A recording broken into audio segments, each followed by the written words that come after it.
함께 보실 하나님의 말씀은 구약성경 사사기 17장입니다. 8월 17일 사사기 17장을 낸 날인데 17장은 13절까지 되어 있어서 길지 않으므로 우리 1절부터 마지막 13절까지 함께 봉독하겠습니다. 구약성경 사사기 17장 1절부터 13절까지 말씀, 구약성경 391면 전후를 보시면 되겠습니다. 1절부터 함께 봉독합니다. 에브라임 산지에 미가라 이름하는 사람이 있더니 그의 어머니에게 이르되 어머니께서 은 1,100을 잃어버리셨으므로 저주하시고 내 귀에도 말씀하셨더니 보소서 그 은이 내게 있나이다.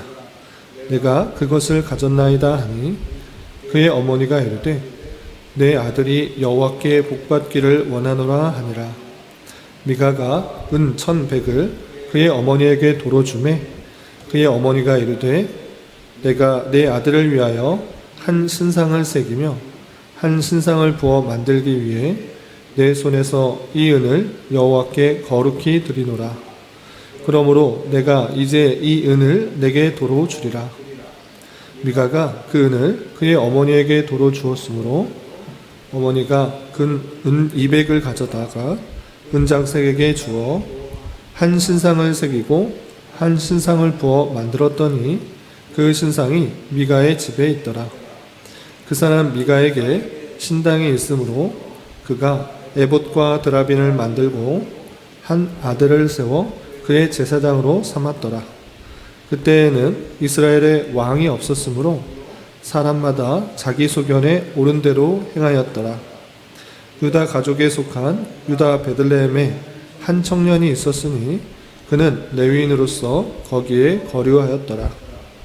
그 사람이 거주할 곳을 찾고자 하여 그 성읍 유다 베들레헴을 떠나 가다가 에브라임 산지로 가서 미가의 집에 이르매 미가가 그에게 묻되 너는 어디서부터 오느냐 하니 그가 이르되 나는 유다 베들레헴의 레위인으로서 거류할 곳을 찾으러 가노라 하는지라.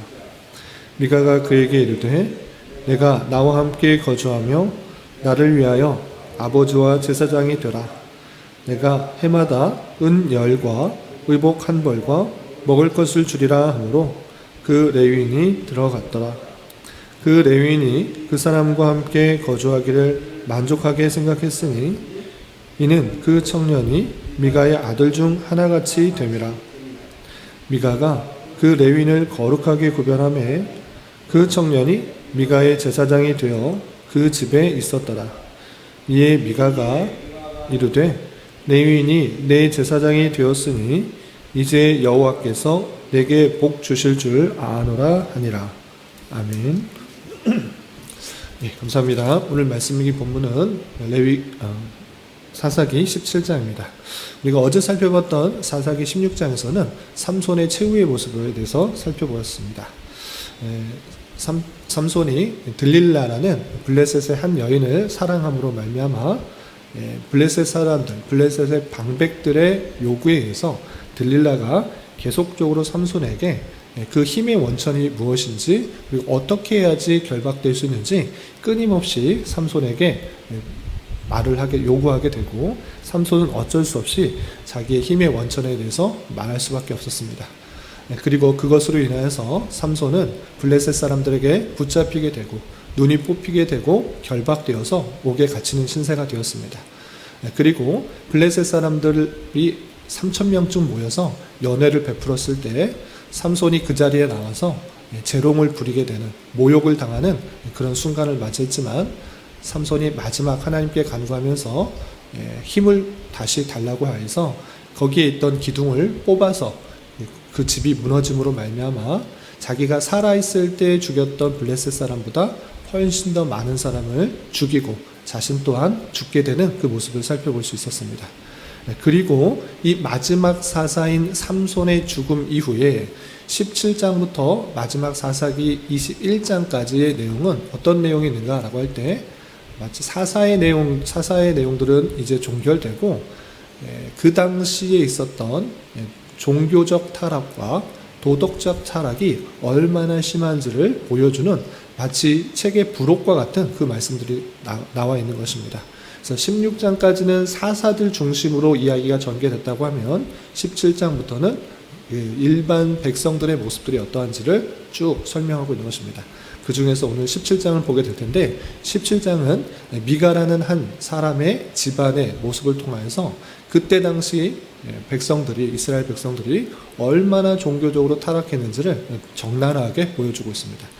그러면 내용을 살펴보면서 오늘날 도전받아야 될 것이 무엇인지 또 교훈받아야 될 것이 무엇인지 생각해보는 시간을 갖도록 하겠습니다. 우선 17장 1절에서 보시면 에브라임 산지에 미가라 이름하는 사람이 있다라고 하면서 에브라임 사람 중에 미가라는 사람에 대해서 소개하고 있습니다. 그런데 어떤 일이 발생하는가 2절에서 보면 그의 어머니에게 이르되 어머니께서 은 1,100을 잃어버리셨으므로 저주하시고 내 귀에 말씀하셨더니 보소서 그 은이 내게 있나이다 라고 말합니다. 그러니까 미가의 어머니가 있는데 그 어머니가 돈을 잃어버린 것입니다. 돈 얼마나 잃어버렸는가? 은 1,100을 잃어버린 것입니다. 이 은 1,100이 어느 정도 가치가 되어 있는가 라고 할 때 은이라는 가치가 시대마다 다 다르기 때문에 정확히 얼마 정도 된다라고 말할 수 없지만 조금 이따 살펴보게 될 한 레위인의 1년 동안 받을 수 있는 삭을 은 10개로 정했습니다. 그러니까 대략적으로 레위인이 1년 동안 벌 수 있는 연봉이 은 10개인데 어머니가 갖고 있는 것은 1,100개를 잃어버렸던 것입니다. 그러니까 레위 사람이 100년 동안 모을 수 있는 돈을 그 어머니, 미가의 어머니가 잃어버린 것입니다. 그러니까 대략적으로 어머니가 갖고 있었던 전 재산과 같은 아주 큰 돈을 잃어버린 것입니다. 그렇기 때문에 미가의 어머니는 그 은 1,100개를 잃어버렸으므로 말미암아 그것을 찾으려고 했을 것입니다. 그런데 아무렇게도 찾을 수가 없고 누가 가져갔는지도 알 수 없자 이 어머니는 하나님의 이름을 불러가며 저주하는 것입니다. 내 돈을 훔쳐간 사람 저주받을 것이다 이렇게 말한 것입니다. 그뿐만 아니라 자신의 아들이었던 미가에게도 내 돈 은 1,100이 없어졌다. 그 사람 누군지 몰라도 그 사람은 하나님으로부터 저주를 받을 것이다. 이렇게 이야기했던 것입니다. 그런데 그 돈이 어디 갔나 했더니 다름 아니라 그 아들 미가가 가져간 것입니다. 그래서 어머니에게 그 은 1,100을 내가 가졌습니다. 이렇게 말하는 것입니다. 그리고 그것을 가져다 주면서 이렇게 자신이 가져갔다는 것을 이슬 짓고 하자 그 어머니는 저주를 퍼부었던 것을 완전히 돌이켜 자신이 아들이 가져갔다라는 사실을 알고 저주했던 것을 돌이켜 여호와께 복을 이렇게 부는 것입니다. 그래서 2절 말미에 보시면 그의 어머니가 그에게 이르되 내 아들이 여호와께 복받기를 원하노라 하니라 했습니다. 혹여나 내가 퍼부었던 저주가 내 아들에게 가면 안 되겠다 생각하여서 다시 그것을 바꿔서 여호와께 복을 빕니다. 이렇게 복받기를 바라는 그 모습을 볼 수 있습니다. 그런데 문제는 여기서부터 발생하는 것입니다. 그냥 아들이 어머니의 전재산과 같은 돈을 몰래 훔쳤다가 다시 도로 가져다 준 것에서 끝난 것이 아니라 이 어머니는 그 저주가 혹여나 했던 그 저주가 아들에게 정말 임하면 어떨까라는 걱정 때문에 해서는 안 되는 행동을 벌이게 되는 것입니다. 어떻게 되는가? 3절 4절 보면 이렇게 되어 있습니다. 3절 보시면 미가가 은 1,100을 그 어머니에게 도로 주매 그의 어머니가 이르되 내가 내 아들을 위하여 한 신상을 새기며 한 신상을 부어 만들기 위해 내 손에서 이 은을 여호와께 거룩히 드리노라 했습니다. 네. 미가가 다시 어머니에게 은을 돌려주었는데 이 어머니는 그 돈을 가지고 아들을 위해서 신상을 만든다 이렇게 되어 있습니다. 혹여나 내가 했던 재주가 아들에게 임할까라는 그런 걱정 때문에 아들을 위해서 그 저주가 임하지 않기 위해서 무엇을 하고 있습니까? 신상을 만들고 있는 것입니다. 근데 이 신상을 만드는 것 하나님께서 주신 율법에서 맞는 것입니까? 그렇지 않는 것입니다. 십계명을 보면 너를 위하여 우상을 만들지 말고 또 절하지 말고 섬기지 말라 분명히 말씀하셨음에도 불구하고 이 이스라엘 백성들은 그 십계명에서 너무나 멀리 벗어난 그런 행동을 일삼고 있는 것입니다. 그래서 어머니가 아들을 위해서 신상을 만드는 행동을 벌이려고 하는 것입니다. 실제로 의도만 갖고 있었는가? 그렇지 않고 그것을 실행하는 모습이 4절에 이렇게 이어지고 있습니다. 4절 보시면 미가가 그 은을 그 어머니에게 도로 주었으므로 어머니가 그 은 200을 가져다가 은장색에게 주어 한 신상을 새기고 한 신상을 부어 만들었더니 그 신상이 미가의 집에 있더라 그랬습니다.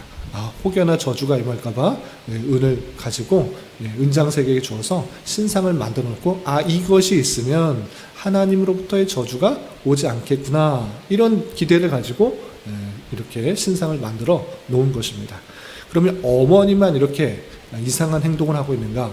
하나님의 율법에서 벗어난 그런 행동을 하고 있는가?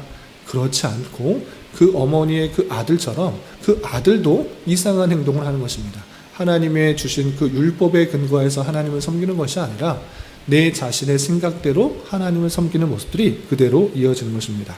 5절 보시면 어떻게 되는가? 5절 그 사람 미가에게 신당이 있으므로 그가 에봇과 드라빔을 만들고 한 아들을 세워 그의 제사장으로 삼았더라 했습니다. 어머니만 이상하게 우상을 만들어 놓고 신상을 만들어 놓고 저주가 임하지 않게 하겠다, 이렇게 한 것이 아니라 그의 아들도 신상이 있고 또 신상에 에봇과 드라빔을 만들어 놓고 또 그의 한 아들을 세워서 제사장으로 삼고 있는, 하나님께서 주신 율법과 전혀 상관없는 그런 방식으로 종교적 생활을 하고 있는 것입니다. 이런 타락하고 부패한 모습들이 그냥 미가와 그의 어머니에게만 있었는가? 그렇지 않고 그것이 전반적인 사사시대의 이스라엘의 부패상이다라는 것을 다음의 내용을 통해서 또 알 수 있습니다. 어떤 표현이 있는가? 7절 이하 보시면 유다 가족에 속한 유다 베들레헴에 한 청년이 있었으니 그는 레위인으로서 거기 거류하였더라 했습니다. 유다의 베들레헴에 한 청년이 레위인인데 그곳에 거류하다가 어떻게 되었는가? 8절 보시면 그 사람이 거주할 곳을 찾고자 하여 그 성읍 유다 베들레헴을 떠나 가다가 에브라임 산지로 가서 미가의 집에 이름에 되었습니다.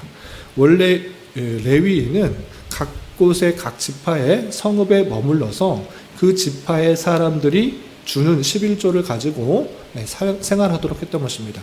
외에는 정확하게 땅을 주지 않아 기업으로 땅을 주지 않아서 거기서 나는 소출로 먹고 살 수가 없어서 그 지파의 사람들이 11조를 하는 것을 통하여서 레위 사람들이 먹고 살았던 것입니다.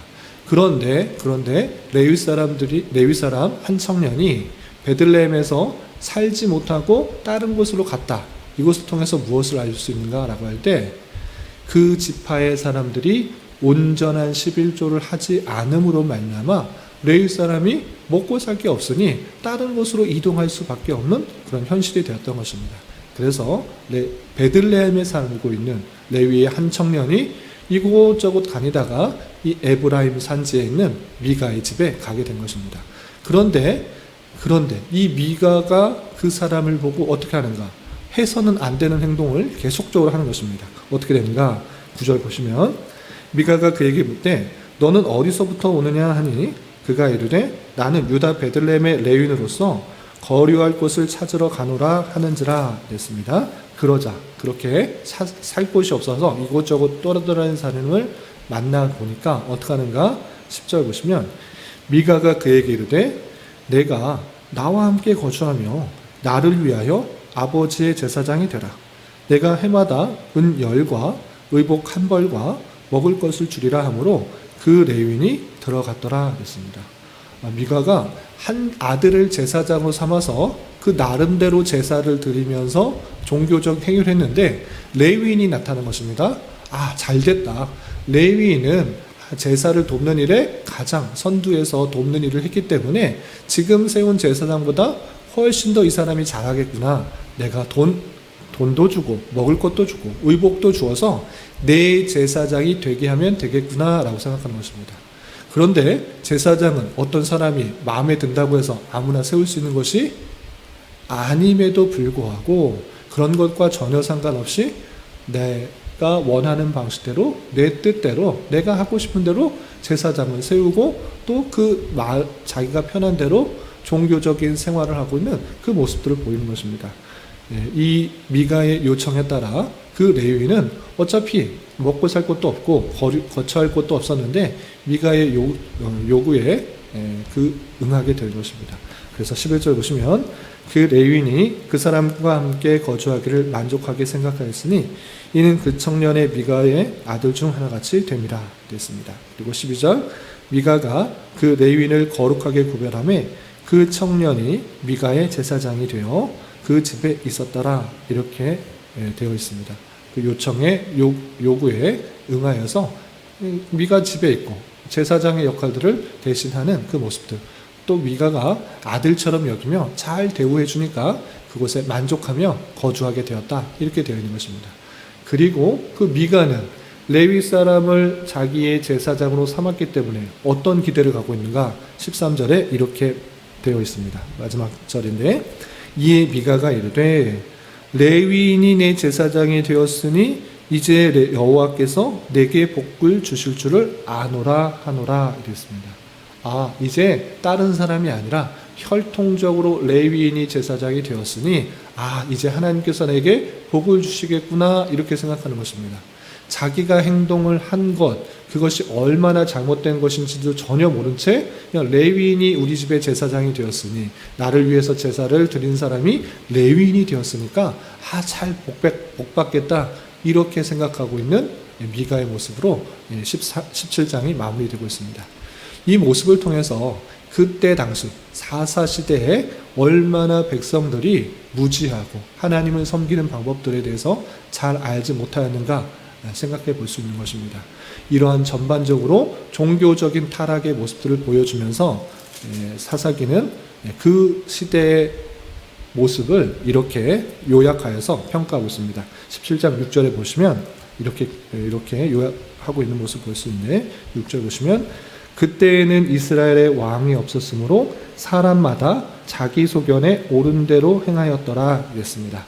미가와 미가의 어머니 그리고 미가의 그 가정만 잘못된 것이 아니라 왕이 세워지기 전의 모습임으로 말미암아 자기 소견에 옳은 대로 행하는 모습들이 이와 같이 너무 만연해 있다라고 그 종교적 타락의 모습들을 알려주고 있는 것입니다. 특별히 왕의 시대가 아니었기 때문에 강력한 통치가 없었기 때문에 내가 내 마음대로 하면 내가 내 마음대로 하나님을 섬기는 건 무슨 잘못이 있는가 이렇게 생각하면서 미가가 자기 집에 신당을 세워놓고 또 에봇도 생겨놓고 자기를 위하여서 레위인을 제사장으로 삼아놓고 자기 방식대로 하나님 섬기면서 하나님께서 복 주시겠구나 이렇게 섬기는 그 모습들을 적나라하게 보여주고 있는 것입니다. 이 말씀을 통해서 우리는 어떤 것을 느낄 수 있는 것입니까? 왕이 없음으로 말미암아 자기 소견에 옳은 대로 행하고 있는 부패와 타락한 모습이 사사 시대에 잘 드러나고 있는데 그렇다면 사사 시대가 저물고 왕을 세웠을 때는 온전한 모습들이 잘 드러나는가? 그렇지는 않은 것입니다. 눈에 보이는 왕이 온전하게 통치할 수 없다는 것을 보여주는 것이 뒤에 이어지는 열 왕들의 모습인 것입니다. 그렇기 때문에 우리는 누굴 왕으로 삼아야 되는가라고 할 때 오직 참된 왕이신 하나님만을 왕으로 삼고 그의 통치를 받아 섬기는 것이 전체 성경에서 교훈을 주고 있는 그런 바른 말씀일 것입니다. 그리고 오늘 특별히 17장에서 강조되고 있는 그 표현에 있어서는 미가라는 사람이 여호와라는 하나님의 하나님이라는 신은 알지만 자기 방식대로 그 하나님을 섬겨가는 그 모습들을 적나라하게 보여주고 있습니다. 우상을 만들면 안 되는데 또 자기 마음대로 자기 집안에 레위인을 만들어 놓고 레위인을 제사장으로 세우는 것 이런 것도 옳지 않은 것인데 그런 것 전혀 없이 그냥 내가 원하는 대로 내가 편한 방식대로 종교적인 행위를 하고 있는 그 모습을 우리는 잘 살펴봐야 될 것입니다. 그러한 모습이 오늘날 우리 가운데 있지는 않은지 삼가 되돌아봐야 될 것입니다. 오직 나를 위하여 그냥 복받기 위해서 하나님으로 복받기 위해서 내가 원하는 대로 하나님을 섬기고 나를 위한 하나님을 섬기고 있지는 않은지 되돌아봐야 될 것입니다. 그렇기 때문에 우리는 삼가 예배를 드리는 것, 또 하나님을 섬기는 것 있어서 말씀을 떠나서 내가 하고자 하는 대로 예배를 드리고 또 하나님을 섬기는 것, 그런 것이 상당히 조심스러운 것입니다. 하나님께서 주신 말씀에 근거해서 어떻게 예배해야 되는지, 또 어떻게 섬겨야 되는지 분명하고도 구체적으로 나와 있기 때문에 우리는 부지런히 말씀을 읽고 또 교훈받아 그 방식대로 하나님을 섬기기 위해 힘써야 되는 것입니다. 그리고 특별히 예배 가운데 있어서는 내가 하나님을 섬긴다, 또 예배 가운데 여러 요소들 중에 어떤 방식으로 하나님을 섬기는 것이 올바른가라고 할 때 다양한 의견들이 있을 수 있으나 우리 신앙의 선배들이 부지런히 성경을 읽고 연구하여서 예배는 이런 방식으로 이런 요소가 들어가서 예배하는 것이 좋겠습니다라고 예배 모범을 만들어 놓은 것입니다. 특별히 우리 교단에서 또 고백하고 또 따르고 있는 웨스트민스터 신앙고백서 안에 신앙고백서와 또 예배 모범이 있을 때 그 예배의 모범을 기준하여서 우리가 부지런히 나가면 상당히 건전하고 바른 그런 예배로 드릴 수 있는 것입니다. 그냥 사람들을 기쁘게 하기 위해서, 사람들의 유익을 위해서, 사람들의 만족을 위해서 이것저것 예배 안에 들여오는 건 상당히 조심스러운 것입니다. 나를 위해서 예배하는 것이 아니라 하나님을 위해서, 하나님을 기쁘시게 하기 위해서 예배 드린 것이고, 하나님께 받은 은혜가 감사하기 때문에 그런 방식으로 하나님을 섬기는 것이기 때문에 하나님께서 전체 성경을 통해서 교훈하는 것들이 무엇인지를 잘 알고 예배 드려야 되는데, 그 수고를 웨스트민스터 신앙고백서와 그 예배 모범을 통해서 그 기준을 정리해 놓은 것입니다. 그 예배 모범의 기준을 부지런히 잘 읽고 따라서 우리가 그와 비슷하게 나아가도록 또 힘써야 될 것입니다. 그래서 예배 형식만 갖고 있는 것이 중요한 것이 아니라 그 형식 속에 어떤 내용을 갖고 있는지, 하나님을 제대로 예배하고 또 찬양하고 섬기고 있는지 잘 뒤따라해서 하나님을 온전히 기쁘시게 하는 그런 삶으로 나아가야 될 것입니다. 우리 교회가, 저와 여러분이 그런 일들에 힘쓸 수 있고 또 하나님을 기쁘시게 하는 일들을 힘쓸 수 있는 그런 일들에 더욱더 노력해야 될 것입니다. 이런 은혜가 저와 여러분 우리 모두에게 있기를 진심으로 기원합니다. 기도하겠습니다.